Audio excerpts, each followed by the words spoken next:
Tonight on the front lines in Ukraine, Russia's offensive showing no signs of slowing down. And Ukraine has found new ways to fight back.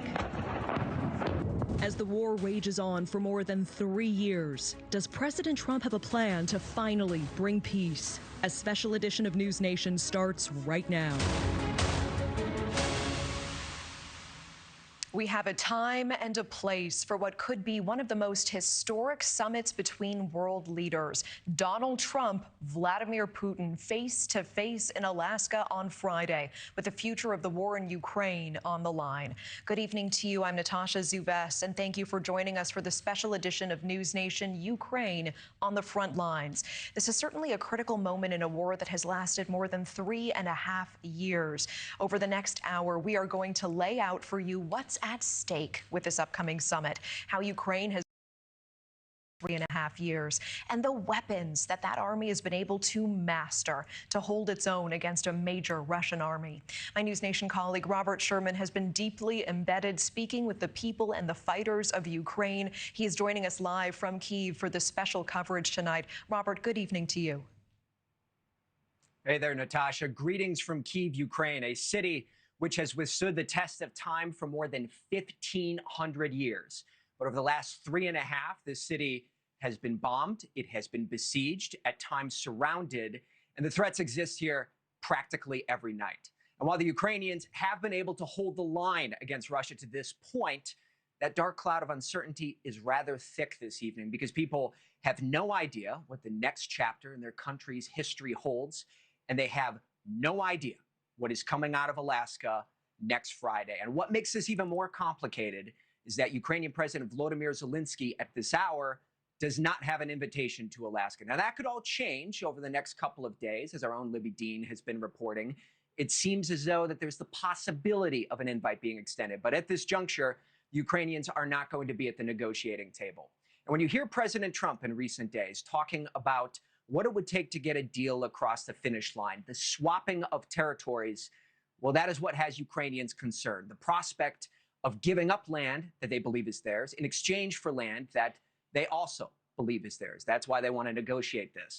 But on the other hand, President Trump believes there's a window of opportunity here, one that he would like to seize, fresh off of securing a peace deal between Armenia and Azerbaijan. And he's hoping that this sit down with Russian President Vladimir Putin can possibly put them on course for some kind of a ceasefire or a peace agreement. It is a consequential next few days. This is a campaign promise for the president. And quite literally, Natasha, what happens in the next few weeks could quite likely define the geopolitical landscape for the foreseeable future. So much to discuss here this evening, this high-stakes conversation set to take place in Alaska. The response from Kyiv, the way they're currently digging their heels in, saying they're not interested in giving up territory. And of course, we'll be taking you inside this new era of warfare, how the Ukrainians have totally changed the landscape, and attempting to answer the question, is the United States ready for this next chapter of warfare? Natasha. Yeah, I cannot wait for you to introduce us to this all-female unit called the Witches of Bucha in Ukraine, tasked with downing these Russian drones. I know we're going to get to so much more of Robert Sherman's exclusive reporting tonight, but first, quickly, we want to bring in News Nation's White House correspondent Libbey Dean live on the latest developments. Libbey, it is rare to see Vladimir Putin coming here to U.S. soil. Incredibly rare, Natasha, for that development. But also we're learning these other major developments out of the White House tonight. An official telling me that President Trump is weighing whether or not he wants to invite Zelensky to this summit that he has planned with Putin Friday in Alaska. We could see that bilateral turn into a trilateral. And that high-profile meeting, of course, a major move by Trump to try and secure the end to this war in Ukraine. And this visit by Putin is actually his first to America since he launched Russia's attack on Ukraine. But this isn't the first face-to-face meeting that we've seen between Trump and Putin. It's actually the 7th. And ahead of this meeting, the president is not only setting these expectations, but he's also setting these potential conditions on who will get what. You just heard Robert outlining that as well. Let's listen to the president. You're looking at territory that's been fought over for 3.5 years. We're going to get some back. We're going to get some switched. There'll be some swapping of territories to the betterment of both. So Vice President J.D. Vance also holding high-stakes meetings of his own today with Ukrainian officials. A U.S. official telling NewsNation that this hours-long meeting that happened behind closed doors involved American, Ukrainian, and European officials, and that it produced significant progress toward ending the war. So a high-stakes meeting for the vice president, but that high-stakes meeting on Friday between Putin and Trump, of course, one that the world will be watching. And there's so many questions heading into this. What does Vladimir Putin ultimately want? What will President Zelensky be willing to give up, if there's anything he's willing to give up, whether that's territory or not? And how will President Trump get these two leaders to end Europe's longest war since World War II? We'll see if this bilateral becomes a trilateral, Natasha. Yeah, we will see. Libbey Dean, thank you. And for more, we do want to bring in Ambassador Kurt Volker, former ambassador to NATO. He was also previously the special representative to Ukraine during President Trump's first term. Ambassador, it's good to see you. I appreciate you being here. And let's jump right in on what Libbey Dean was just talking about. Do you believe that Zelensky needs to be at that table? And does he need to get on board with ceding land? Is that the only path forward? Well, let's flip this around. There's nothing that President Trump can agree with Vladimir Putin that is binding on Ukraine. Ukraine has to agree as well. So whether it's in this first meeting between Trump and Putin, they can have a conversation about what's possible, that's fine. But you're not going to reach any agreements there that mean anything until you bring Ukraine in, because it's Ukraine, it's their country, it's not our country, it's not President Trump's ability to decide about Ukraine. So you need to have him there in the end. But at this stage, I think it would be positive if Zelensky was included. But if not, it's not a crisis either. There will be more meetings after this. What about the issue of ceding land? I mean, is there any path forward unless Zelensky and Ukraine can stomach that idea of giving up some land to the Kremlin? Right. This is a very important point. And I think it's one that has been confused in the discussions over the past couple of days. Accepting the reality that Russia occupies 20% of Ukrainian territory and is not going to be dislodged militarily, that's one thing. That is an acceptance that Russia has an occupation, and you can choose not to contest that militarily. You can contest it through sanctions, through political means, through diplomacy, but we can live with that. That's what we did with East and West Germany. That's what we did with the Baltic states when they were occupied by the Soviet Union. That's one thing. Recognizing that territory as legitimately Russia's, that's a completely different thing and completely unwarranted, unjustified. This is a war of aggression, and appeasement to satisfy an aggressor like that will never produce peace. Ambassador Volker, you listened to Russian President Vladimir Putin's demands, and he says that they want to annex land that they don't even occupy right now, beyond the front lines. There was actually a survey that was recently conducted here in Ukraine, which found about 76% of the population here, so they claim, overwhelmingly rejects Russia's demands. So if President Trump is able to get Ukrainian President Zelensky on board, how does President Zelensky sell this at home? Well, first off, President Trump, of all people, should not be surprised that Vladimir Putin is making absolutist, extremist demands. What's mine is mine and what's yours is negotiable. Because, from the art of the deal, you start with those high demands. But those demands can never be accepted by Ukrainians. Of course they can't. And what we need to do is keep enough pressure on Putin that he wants to actually cut a deal. He doesn't quite feel that yet. He doesn't feel any pressure, but he knew it was coming. That's why he ducked and weaved and got Trump to lift this deadline. But we still have to keep that pressure on. And then if we do that, there is a chance of getting a ceasefire. And that's the key part here. Stop the killing, stop the fighting. Then we can have a conversation about, are there territorial swaps, mutual ones? What does Russia give up? What does Ukraine give up? So far, everything we've heard from Vladimir Putin is all one-sided. He keeps what he already has and he gets more. You listen to the concerns that Ukrainians have on the ground here. Their biggest fear is that this is all smoke and mirrors, and that if a ceasefire deal is struck, Russia will simply regroup, go back to war, try and take more territory. So if there's an agreement, someone's going to have to enforce it. Yeah. Is there any scenario in which the United States gets dragged into that, and that you would see U.S. troops here in order to enforce any agreements? Well, first off, let's be clear. The Ukrainians are absolutely right because we've been through this before. The Russians attacked in 2014. There was a ceasefire.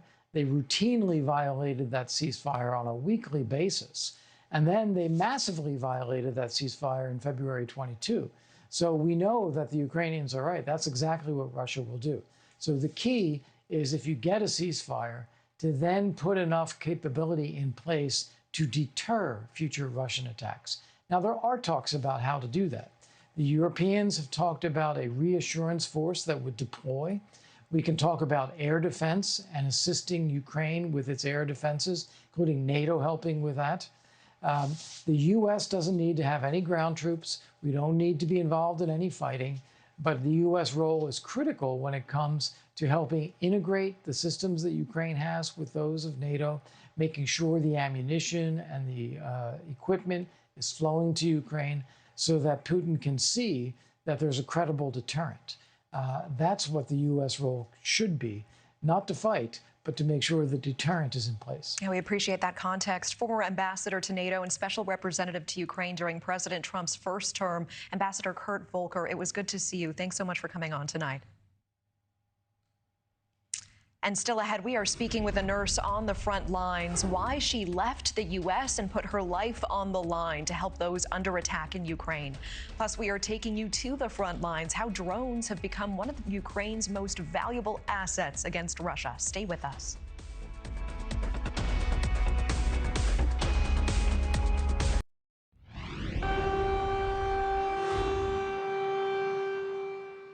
The sirens in Kyiv still ringing out almost daily, more than 3 years since Russia launched its invasion into Ukraine. Those sirens used to cause mass evacuations and chaos throughout parts of the country, and Robert Sherman was there as people fled to neighboring nations like Poland. Well, 3.5 years later, people in Kyiv have developed a new normal, going to work, trying to live their life by day, and then sleeping underground by night as Russia continues to launch attacks. And amid this uncertainty in Ukraine, some are risking it all to make sure their homeland prevails. Margarita Sovarova is now a nurse on the front lines, providing aid to soldiers wounded in the war. While she was born and raised in Ukraine, she studied and worked as a nurse here in the U.S. before feeling compelled to return to do whatever she could to help her people, even if that meant going directly into danger. This is our conversation.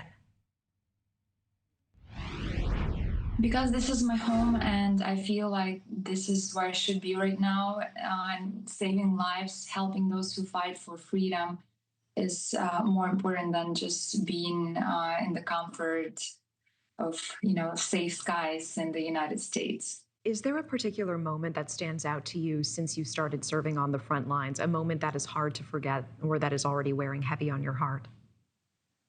Yes, and I was sharing this a lot with my friends who are back in the U.S.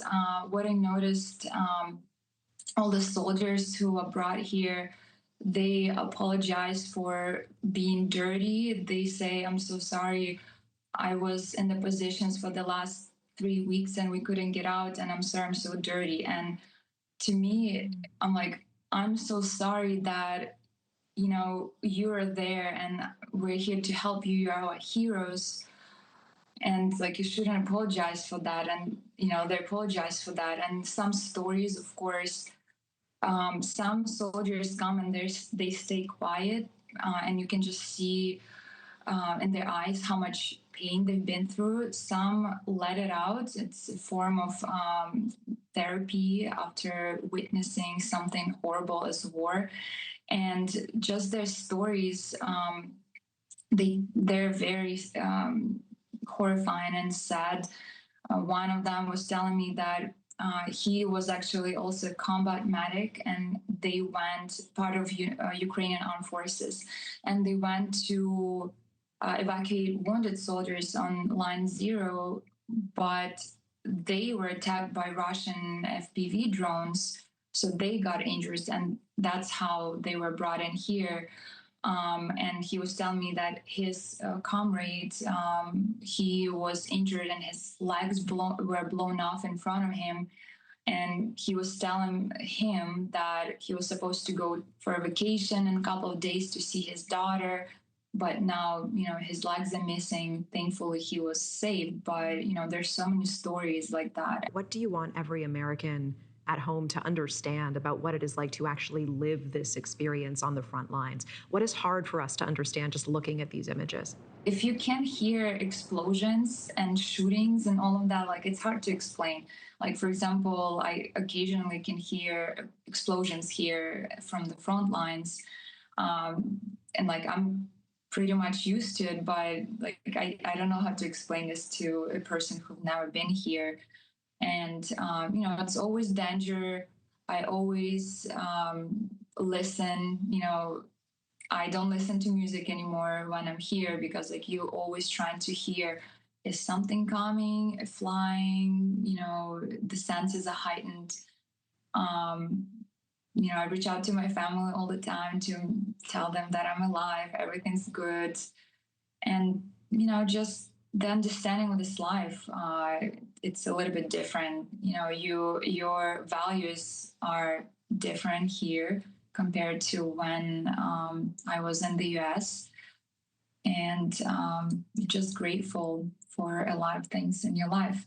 And we thank Margarita Sovorova and all of those who are doing this vital work. NewsNation correspondent Robert Sherman rejoining us in Kyiv. And Robert, you experienced being on the ground at the start of this war. How does it compare to what you see now, 3.5 years later? Yeah, it's to an extent a night and day difference from the standpoint that you have seen the way that the battle lines have been redrawn. But on the other hand, these tensions that exist in everyday life, still very much so the same from the early days in the war. I just remember seeing the long lines of cars trying to get out of the country, back to Poland, the way that people were fleeing. And now you see today, those who stay have a certain resolve here. When you go around Kyiv, Ukraine in the day, it almost looks normal, Natasha. It looks like it could be any other Ukrainian city in the summertime, Vienna, Prague, Paris. But that's during the daylight hours when there aren't any threats in the air. And then when those threats arrive, you hear the sirens here at night. Many people here retreat into the subway stations below underground, just hoping to come out tomorrow back to their community here. And for those who have remained, they describe it as a state of constant fear and dread. Take a listen for yourself. You have people who you love, relatives who are still in war, they're in constant danger. So everyday life is always very, very tough here. That's the everyday reality that people are dealing with in Ukraine, and that's practically what it's been for the last 3.5 years here. Yes, certainly, Robert, and so much more of your exclusive reporting to come. Coming up, when Russia first launched its invasion, many thought Ukraine would topple in a matter of days. But now we are standing 3.5 years later. How the soldiers there are embracing new technology that is changing warfare as we know it. Robert Sherman is bringing us that exclusive look. That's coming up after the break.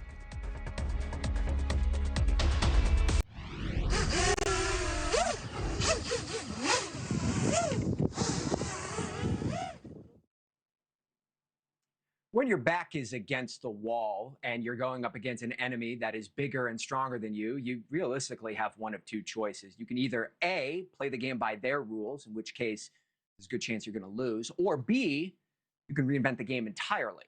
That's what the Ukrainians have opted to do. Small craft drones, beloved by hobbyists and videographers alike, have now become the weapon of choice on the front lines of this war. Rigged with explosives, they're cheap, they're deadly, and they're highly effective, totally reshaping the battlefield forever. We went to the edge of the Donbass region to get an up-close, exclusive look at this new frontier. The sneak attack that shocked the world. Operation Spiderweb, where dozens of drones smuggled behind the Russian line took out billions of dollars in aircraft at bases across the country. The wake-up call that signaled to the whole world the new era of warfare has arrived. And new technology brings new targets. Those that were once thought to be safe from reach are now in the crosshairs of Ukrainian drones.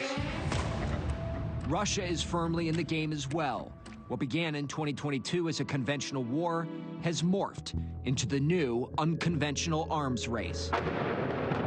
The Ukrainians estimate Russia launched more than 6,000 drones at their country in the month of July alone. Warfare is evolving rapidly, and it all started right here in Ukraine. We spent the day with one of Ukraine's top drone developers, Viri. Wow.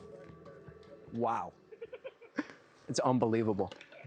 Two brothers who weren't even in the drone game when the war broke out have ended up reshaping the battlefield forever. It would be near impossible to fight a huge military machine like Russia, but with drones, it becomes much easier. Their drones are cheap, from less than $300 to upwards of $1,000. Depending on the model, 80 to 100% of the parts are made in Ukraine. Quick delivery to the front lines at a rock-bottom price. If you're talking pure dollars and cents, for $100 million, you could get one fighter jet or, quite literally, hundreds of thousands of these. But it's what they can carry that counts. 5, 10, even 20 pounds worth of explosives. Fiberglass drones.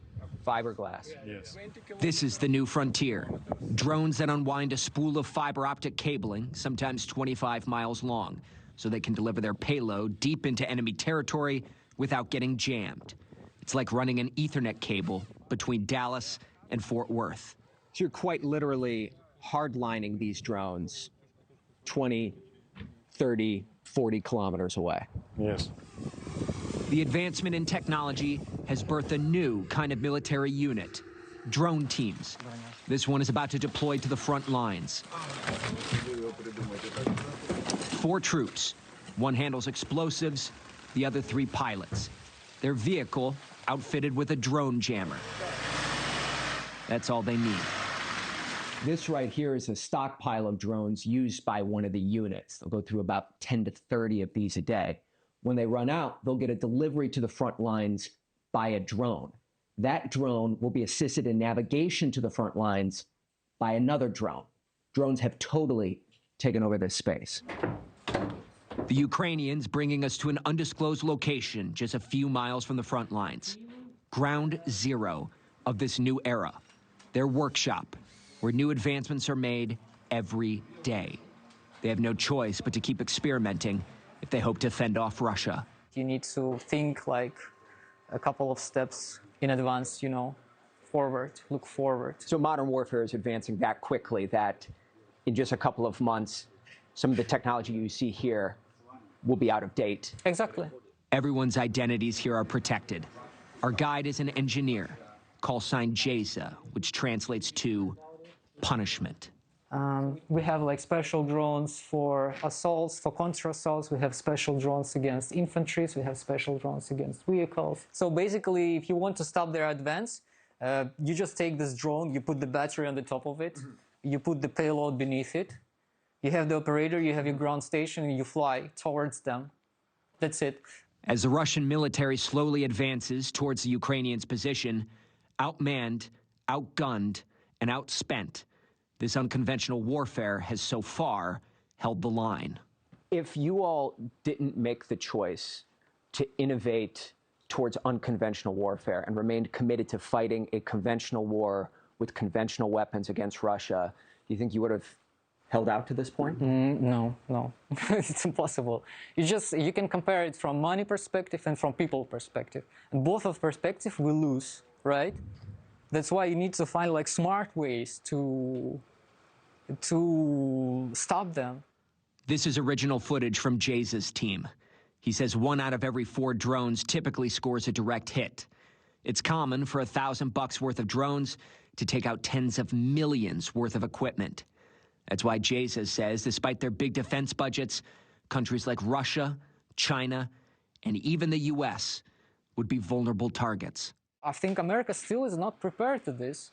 So you're at the ground level of this new innovative warfare. Yeah. You're saying the United States is not prepared for the new era of warfare that's already here. Yeah, exactly. No, it's not prepared. And still doesn't see like that it can be a problem. You heard it right there from the Ukrainian side. War is evolving rapidly. For just a moment, think about how far we've come over the last century. It was World War I, where trenches extending across Europe defined the landscape of battle. It was also during that time when the medical community started to take notice of soldiers coming home forever changed. The horrors of that war mentally scarring those on the front lines, and the term shell shock entered the vernacular. Today, we refer to it as PTSD. This war here in Ukraine comes with its own mental scars, with a chief psychiatrist at Kyiv's military hospital, quoted in the BBC, calling it droneophobia. The sound of this war that haunts those on the front lines is not artillery shells, but the dull buzzing of drones. Being spotted by one of these is practically a death sentence. This is a new kind of warfare, one that the United States has never fought firsthand. But if that day should come, will we be ready for it? After the break, I'm talking to an American in Ukraine who has a ton of experience with evolving defense technology, and she's had a front row seat to it here in Kyiv. Stay with us.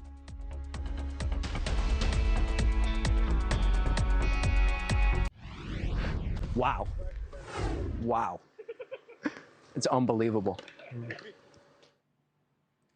Truly incredible to see those drones in person and all the things that they're capable of. So as we've seen just how effective these drones have been for Ukraine, how do they fit into the United States' future?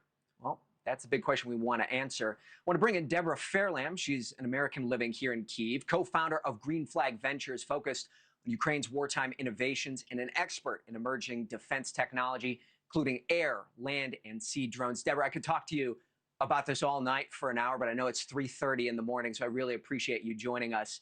You know, what we just showcased there a moment ago, that's really just one type of drone, the kamikaze drone. The Ukrainians, they have reconnaissance drones, they have drones that can swarm, they have drones that can target destroyers in the open sea, drones that can deliver food to the front lines.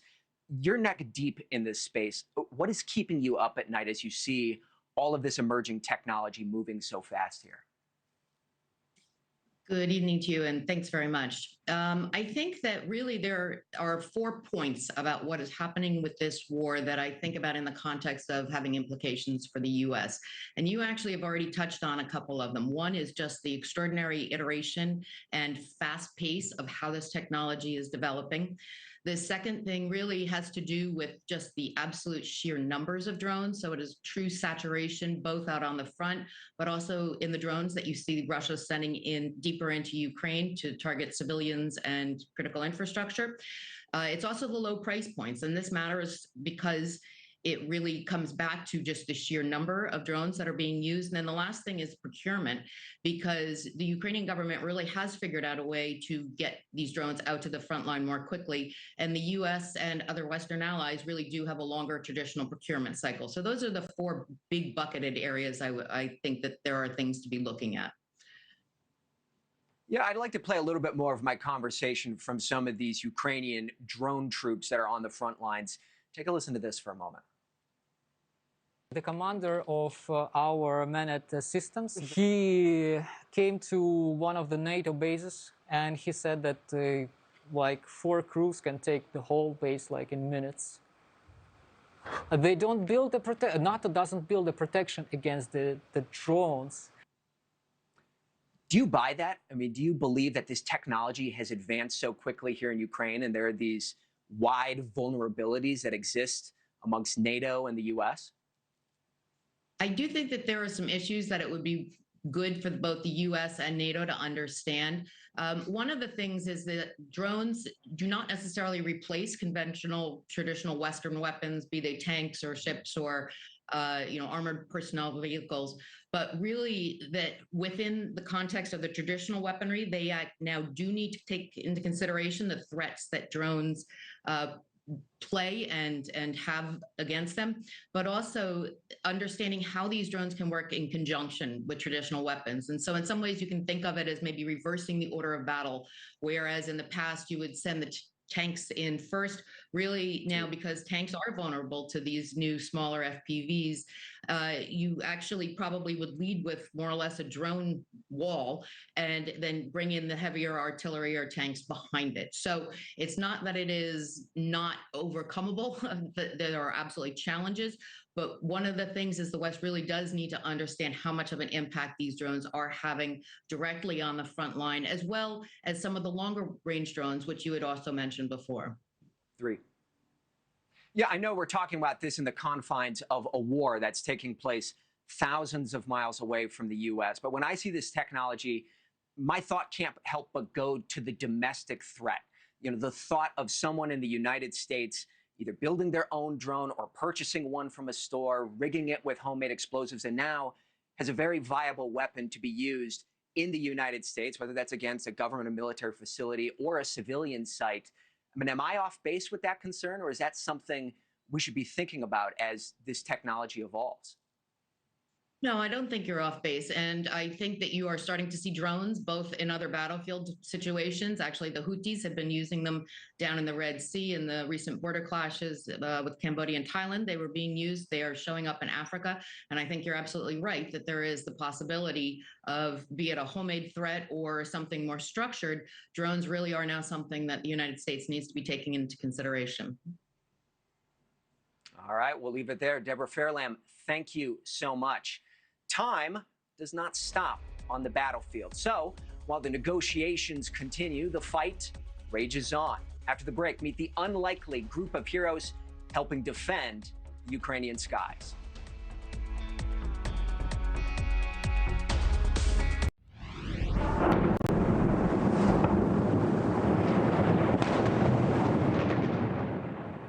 "32 people killed in this horrific attack in Kyiv. A Russian drone and missile strike decimating this building earlier this week. President Trump calling the attack disgusting. I went there to see the aftermath firsthand and speak to the families, victims, and the first responders. Take a listen. My children are gone. They're not alive anymore. How common is this? How often do you have to respond to impacts on civilian sites like this? Ordinary civilians are suffering every day. That's just one example of the devastation this region has experienced for years now. Russia has pummeled Ukraine with missile and drone strikes since the start of this war, but even more so in recent months. Take a look at this increase in monthly missile and drone launches from Russia since President Trump took office. It's part of the reason the tensions have increased so much between the two leaders as of late. Ukraine, the underdog in this fight, has been left to figure out how to defend itself from these constant wave of attacks. And they've turned to a group of unsung heroes, the Witches of Bucha, leading normal lives by day and saving their country by night.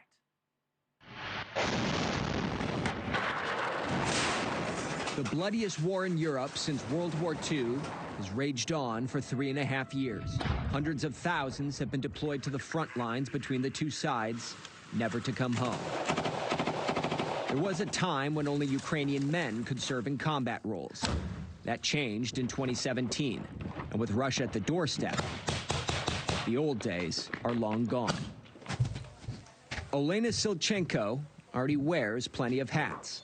She's a mom, runs the house, has a massage therapy business on the side, and in her spare time is a mixed martial arts fighter. A decorated one at that. But then there's this hat. So what does this mean? Bucha. Bucha. Bucha. That's for her night job. When the sun sets, she finds herself deep in the woods on the outskirts of Kyiv, watching and waiting. She's one of the so-called Witches of Bucha, a near all-female group of volunteer soldiers. Their job? To defend the skies from Russia's drones. You are the last line of defense against Russia's drones every night. What is that pressure like out here? We can only breathe easy when we either shot them down or they are gone. Otherwise, it's vigilance and more vigilance. There's no shortage of action, as Russian drones rain down on Ukraine practically every night. The Ukrainians estimate more than 6,000 of them were launched at their country in the month of July alone. Volunteers like Olena have to be trained and ready to go for whatever Russia puts in the air. Age, gender, None of that matters when your back is against the wall. These are full-fledged forces of defense of Ukraine, and thanks to these women, today, most of our energy, most of our homes are intact. For some, it's their first time picking up a weapon. The invasion left everyday civilians like Olena little choice. It was the atrocities committed in Bucha, a suburb of Kyiv, raided by Russian forces at the start of the war, that spurred the formation of this group. I didn't want to just hide in the basement. I wanted to join and help. I wanted my family and children to sleep well. So in Olena's world, there's even more hats to juggle now. What does that word mean to you? Witches are women who are strong-minded and motivated. One calls herself a witch because it is going to be just how we say it and want it to be. How incredible. And Robert, the Witches of Bucha, they just seem extraordinary, such grit. And I understand that they've been shooting down such a sheer volume of Russian drones that Russia has had to change how they fly them. Tell me more about that. Yeah, I mean, they've been effective enough that Russia has had to adjust their operations. So now what the Russian side is trying to do is actually fly these drones. They're called Shahed drones, fly them at a higher altitude to try and get out of the range of fire from the Witches of Bucha. But this is the way that wars evolve, is that you see effectiveness for a few months at a time. The other side adjusts and changes their strategy, and it builds from here. This is the way that this war has gone over the last 3.5 years, and the Witches of Bucha playing an unexpectedly large role in all this. Yeah, we appreciate Natasha. that firsthand look. Robert Sherman, thank you. And coming up next, still, all eyes are on what could be one of the most consequential meetings between two world leaders. Could this be the catalyst for the change in this war? Keep it right here.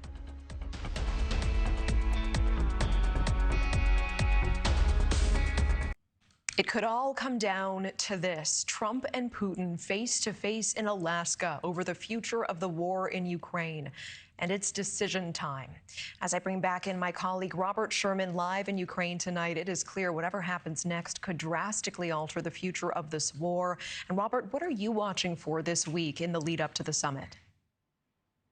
You're absolutely right, Natasha. What happens in the coming days will likely not just define the future of Ukraine, but also will reshape the future of Europe and the geopolitical landscape as a whole. It's a highly consequential sit-down that is happening here between Russian President Vladimir Putin and President Trump. I think the big thing to watch over the next couple of days is, does an invitation ultimately ended up getting extended to Ukrainian President Volodymyr Zelensky?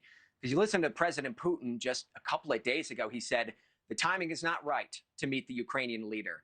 So if Zelensky ends up in Alaska, and if Russia and Ukraine end up having some kind of a sit-down, that would be a significant walk back for Russia there, which is something that they rarely ever do. So that will be something key to watch in this discourse in the coming days. Yeah, this issue of ceding land as well seems to be such a sticking point. Trump doesn't seem to believe there's a path without Zelensky getting on board with this. Robert, I know you've been speaking with so many Ukrainians on the ground, both people as well as fighters. What are they telling you about their willingness to give up their land? Yeah, it's a very astute question, Natasha. And there's a distinction to be made between negotiations and capitulation. And that's what the Ukrainians, the latter, is what they're trying to avoid here. You hear Ukrainian President Volodymyr Zelensky saying they don't want to give in to any ultimatums from Russia.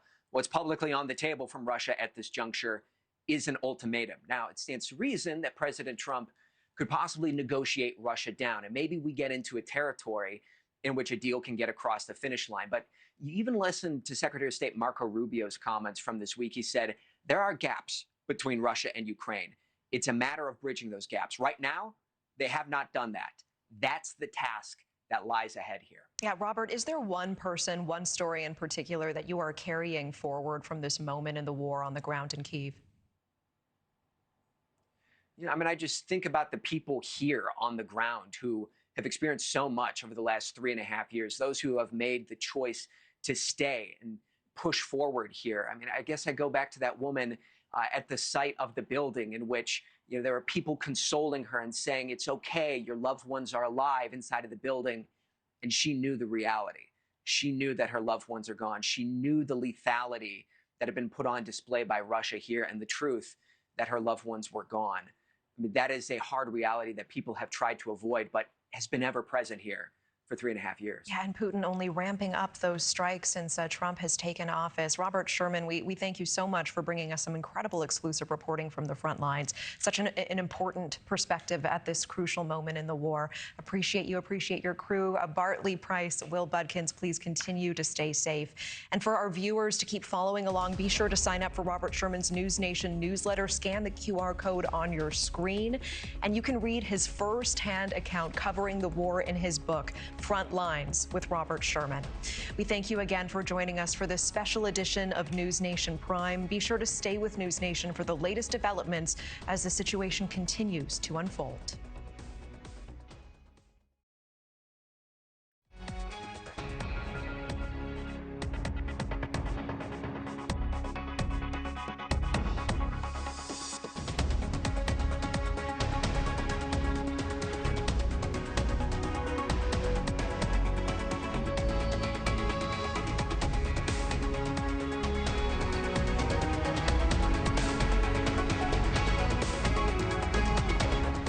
Thank you for watching. Subscribe below and download our NewsNation app right now on your phone, and you will get fact-based, unbiased news for all Americans.